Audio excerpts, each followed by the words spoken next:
ওরা যখন দেখবে আমার শ্রমিকরা রাস্তায়, এটা কখনো তারা ভালোভাবে নেবে না। প্রশাসনের ব্যর্থতা, সরকারের ব্যর্থতা।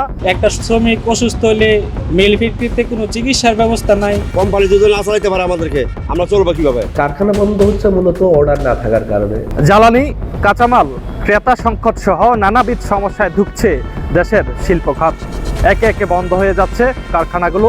এতে মালিক পক্ষ যেমন উদ্বিগ্ন, তেমনি এখানে কর্মরত কর্মচারী ও শ্রমিকরাও অনিশ্চয়তায় ও আশঙ্কায় ভুগছেন। কালের কণ্ঠে নিয়মিত আয়োজন জনতার কণ্ঠে সকলকে স্বাগত জানাচ্ছি। আমি মাহমুদুল হাসান।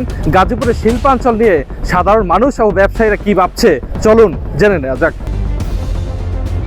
প্রশাসনের ব্যর্থতা, সরকারের ব্যর্থতা, বাংলাদেশের যেই ইন্টারন্যাশনাল যেই এনভায়রনমেন্ট, বিদেশের যে বায়ারদের জন্য যে পরিবেশ তৈরি করা দরকার, আমাদের বাংলাদেশ সেই পরিবেশ দিতে পারে নাই। সেক্ষেত্রে আমরা চরমভাবে ব্যর্থ। আমরা বেতন কম পাই, আমাদের যেই বেতন আছে এই বেতনে আমরা সঠিকভাবে চলতে পারি না।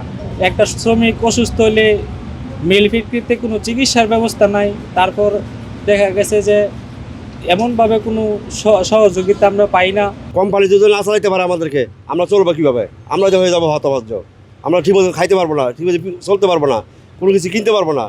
যাতে আমরা বিদ্যুৎটা সরকারের কাছে আবেদন জানাই, আমাদের বিদ্যুৎটা ঠিকমতো দেয়। 30% অর্ডার ইন্ডিয়াতে কিন্তু চলে গেছে আলটিমেটলি। এই যে আমাদের মার্চ, এপ্রিল, মে, জুনতে হয়তো এটা বোঝা যাবে যে কী পরিমাণ ইফেক্টেড হচ্ছে। তো এই চ্যালেঞ্জগুলো আসলে গভর্নমেন্টের যে পলিটিক্যাল যে ইয়াগুলো চলতেছে, এটার একটা কারণ ইন্ডিয়া আমার পার্শ্ববর্তী দেশ, তাদের সাথে বাণিজ্যিক যে সম্পর্ক সেটা কিন্তু নষ্ট করা যাবে না।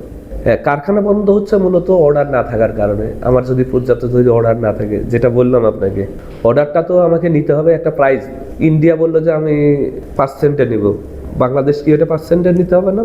বাংলাদেশও তো 5 সেন্টে নিবে। ইন্ডিয়া বললো যে আমি 4 সেন্টে নিব, বাংলাদেশ যদি 4 সেন্টে নেয় তাহলে কি বাংলাদেশ কিন্তু শেষ। সে তো অর্ডার নিয়ে ওটা সার্ভাইভ করতে পারবে না, বেতন দিতে হবে না। মেইনলি আমরা কমিটমেন্ট মিট করতে পারছি না বাইরের সাথে। All over environment okay, but আমার হুট করে একটা আনরেস্ট হয়ে গেলো ফ্যাক্টরিতে। লাইক 2 days বিফোর কিছু এক্সাম্পল, চিটাং ইপিজ বা কেপিজেডে এভরিথিং ওকে, বাট একটা আনরেস্ট সিচুয়েশন চলে আসছে। আমার বেতন বৃদ্ধি, আমার এভরিথিং ঠিক ছিল, বাট আমার প্রেজেন্ট বৃদ্ধি। তো এটা আমরা কথাবার্তা বলে সমাধান করতে পারি উইদাউট গোয়িং আনরেস্ট। ওরা যখন দেখবে আমার শ্রমিকরা রাস্তায়, এটা কখনো তারা ভালোভাবে নেবে না।